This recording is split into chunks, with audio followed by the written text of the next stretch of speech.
کہ رسول اللہ صلی اللہ علیہ وسلم اور صحابہ ایک دوسرے کو اشعار کے ذریعے ایک دوسرے کی حوصلہ افزائی کر رہے تھے اور جذبہ جہاد پیدا کر رہے تھے۔ نحن الذین بایعوا محمدا علی الجہاد ما بقینا ابدا۔ تو رسول اللہ صلی اللہ علیہ وسلم جب صحابہ یہ کہتے تھے کہ ہم وہ ہیں جنہوں نے جہاد کے اوپر بیعت کی ہے اور اسی کے اوپر ہم زندہ رہیں گے اور اسی کے اوپر مریں گے، تو رسول اللہ کہا کرتے تھے اللہم لا عیش الا عیش الآخرہ فاغفر للانصار والمہاجرہ۔ اللہ زندگی آخرت ہی کی زندگی ہے، اللہ تعالیٰ مہاجروں اور انصار کو معاف فرما۔ گویا یہ رسول اللہ صلی اللہ علیہ وسلم ان کے جذبات کو ابھار رہے ہیں اور وہ رسول اللہ صلی اللہ علیہ وسلم کے ساتھ کھڑے ہونے کی بات کو اعلانیہ بیان کر رہے ہیں۔ ایک بات یاد رکھیے گا کہ کفار مکہ بہت بہت بڑے سردار اور بڑے بہادروں کو لے کے آئے تھے، آپ کے سامنے رکھا تھا کہ مختلف قبائل، غطفان کا، طلحہ اسدی کا وغیرہ وغیرہ، لیکن 5 بہادر ایسے بھی تھے جن کو عرب میں یک ہزاری کہا جاتا تھا اردو ترجمے کے اعتبار سے، کہ ایک بندہ 1000 بندے کے اوپر بھاری ہے۔ وہ 5 عرب کے مشہور پہلوان اور سپہ سالار، ان میں سے ایک عمر بن عبد ود بھی تھا، نوفل بھی تھا، اکرمہ بن ابی جہل بھی تھا، حبیرہ بھی تھا، زرار بھی تھا۔ یہ 5 عربوں کے مشہور بہادر، اور ان میں سے بھی جو سب سے بڑا بہادر تھا وہ عمر بن عبد ود تھا۔ آپ کے سامنے رکھا کہ رسول اللہ صلی اللہ علیہ وسلم نے خندق کی چوڑائی 7 میٹر کے قریب کر دی تھی کہ کوئی گھوڑا بھی جست لگا کے اس کو پار نہ کر سکے، لیکن ان 5 نے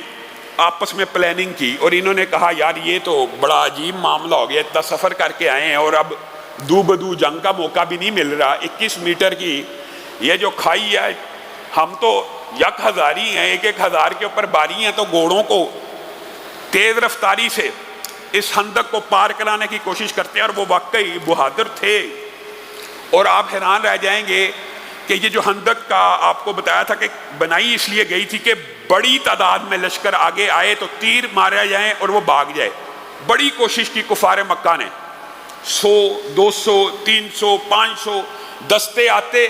خندق کو عبور کرنے کی کوشش کرتے، جیسے ہی خندق میں اترتے اوپر سے تیر آتے، بھاگنا پڑ جاتا۔ اور یہ حکمت عملی کامیاب جا رہی تھی، تو ان 5 نے سوچا کیا کیا جائے، تو انہوں نے عہد کیا کہ ہم اکٹھے جست لگا کے پار کرتے ہیں اور مسلمانوں کو وہاں جا کے دو بدو مقابلے کی دعوت دیتے ہیں، حملہ لشکر کے اوپر نہیں کرتے۔ دیکھیں یہ بھی ایتھکس تھے جنگوں کے، کہ جب کوئی بندہ آ کے یہ کہے کہ میں پورے لشکر کی بجائے تنہا دو بدو، تم میں کوئی بہادر ہے جو میرے سے مقابلہ کرے، تو اس کے اوپر لشکر حملہ آور نہیں تھے ہوا کرتے، پھر اس کے لیے مقابلے کے لیے ایک شخص ہی نکلا کرتا تھا۔ تو ان دونوں نے مسلمانوں کی ویسے بھی اخلاقی جو حالت تھی وہ بہت بلند اور اعلیٰ تھی، انہوں نے یہ سمجھ لیا کہ ہم 5 اگر جست لگا کے خندق کو پار کریں گے تو سارا لشکر ہمارے اوپر حملہ آور نہیں ہوگا، ہم فوری اعلان کریں گے ہے کوئی بہادر جو ہم سے تنہا دو بدو مقابلہ کر لے۔ ان کی یہ حکمت عملی کسی حد تک کامیاب ہوئی۔ کس حد تک، وہ سنیے کہ صرف جست لگانے میں اور خندق پار کرنے میں یہ 5 بہادر کامیاب ہو گئے، انہوں نے جو پیکٹ کیا تھا۔ اور اترتے ہی عمر بن عبد ود نے سب سے پہلے یہ کہا کہ ہم دو بدو جنگ کرنا چاہتے ہیں۔ دو بدو سے مراد 1 on 1، ایک کے مقابلے میں ایک۔ ہمارا مقابلہ ایسے نہ کیا جائے کہ ہم 5 ادھر آگے ہیں تو آپ 3000 ہمیں گھیر کے مار دیں، تو یہ کوئی بات نہ ہوئی۔ اب ہم نے جرت کر کے، ہمت کر کے اگر خندق کو پار کیا ہے، تو عمر بن عبد ود نے، آپ کو پتہ یہ بہت بڑا پہلوان تھا، بلکہ عربوں میں اس سے بڑا، قریشیوں میں اور ان کی طرف سے اس سے بڑا پہلوان یہ ان 5 میں بھی سب سے بلند رتبے کے اوپر تھا، شاہ سواری میں، طاقت میں، تجربے میں، مہارت میں۔ اور اس کو یہ زوم تھا کہ کوئی بھی مسلمان خاص طور پہ میرے مقابلے میں میرے نام کی دہشت اور وحشت سے گھبرا کے میرے سامنے نہیں آئے گا۔ اور اس نے سب سے پہلے للکارا، جس کو ہم اردو میں کہتے ہیں للکارا ہمارا، ہے کوئی بہادر مسلمانوں تم میں کوئی ہے جو میرا مقابلہ کرے؟ اچانک 5 بہادروں کی اس جست نے اور آمد نے مسلمانوں کے اندر کچھ نہ کچھ ہیبت پیدا کر دی، اور ایک دم جب اس نے آواز بلند کی تو مسلمان فوری طور پہ جواب نہ دے سکے۔ پھر اس نے کہا، تو علی بن ابی طالب نے کہا کہ میں ہوں جو تیرا مقابلہ کرے گا۔ تو رسول اللہ صلی اللہ علیہ وسلم نے بعض روایات کے الفاظ ہیں، حضرت علی کو کہا یہ عمر بن عبد ود ہے، علی یہ عمر بن عبد ود ہے، یعنی مراد یہ تھی کیا تو نے پہچانا نہیں کہ تجھے دعوت کون دے رہا ہے، کیا تو اس کو نہیں جانتا؟ حضرت علی نے کہا میں اس کو بڑی اچھی طرح جانتا اور پہچانتا ہوں، مجھے علم ہے، یہ عمر بن عبد ود ہے۔ حضرت علی کا جواب تو آ گیا، لیکن رسول اللہ صلی اللہ علیہ وسلم نے جب حضرت علی سے یہ کہا تو بعض روایات کے یہ الفاظ بھی ملتے ہیں، عمر بن عبد ود نے وہاں پہ ایک جملہ کہا، تم تو کہتے تھے کہ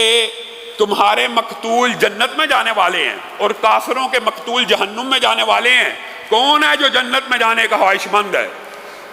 حضرت علی نے کہا میں تجھے جہنم میں پہنچانے کا خواہش مند ہوں، تو مجھے جنت میں بھیجنے کی بات کرتا ہے۔ رسول اللہ نے دوسری مرتبہ حضرت علی کے جواب کے بعد پھر کہا، علی یہ عمر بن عبد ود ہے۔ 3 مرتبہ اس نے پکارا، تینوں مرتبہ حضرت علی کھڑے ہوئے، پھر رسول اللہ نے حضرت علی کے حق میں دعا کی، اللہ تعالیٰ علی کی آگے سے، پیچھے سے، دائیں سے اور بائیں سے حفاظت فرما، علی نکل۔ حضرت علی عمر بن عبد ود کے مقابلے میں جب آئے تو اس سے جو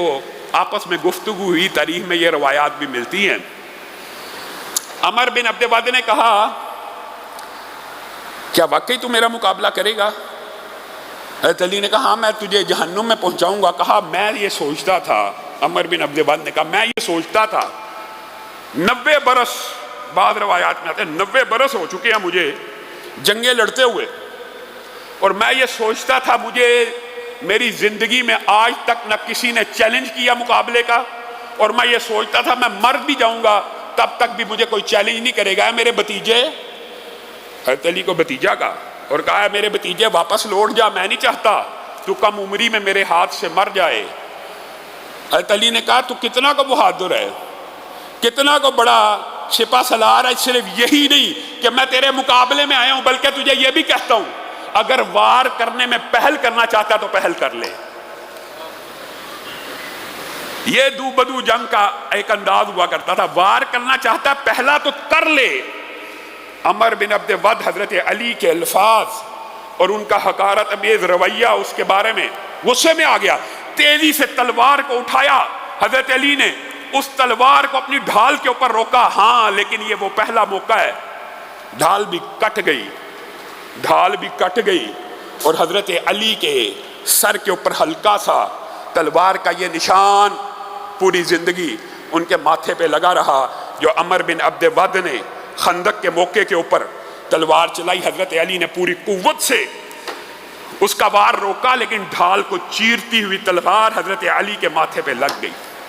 حضرت علی نے کہا اب تو نے وار کر لیا، میری باری ہے۔ وہ جو یک ہزاری تھا پسینے سے شرابور ہو گیا کہ ایک بچے نے میرا وار روکا ہے اور مجھ کو اب دعوت دے رہا ہے کہ اب میرا وار کرنے کی باری آئی ہے تو اب روک کے دکھا۔ ہاں تاریخ کے اندر یہ بات بھی ملتی ہے، حضرت علی نے پوری طاقت سے جب تلوار کو چلایا تو عمر بن عبد ود اپنی غیرت اور حمیت کی وجہ سے کہ ایک بچہ، ایک کم عمر کا نوجوان میرے جیسے بہادر کے وار کو روک چکا ہے، تو اس نے پھر حضرت علی کی طاقت کا غلط اندازہ لگایا، اور اس نے زرہ کی بجائے، لوہے کی جو زرہ پہنی ہوئی تھی اس کی بجائے اپنے کندھے سے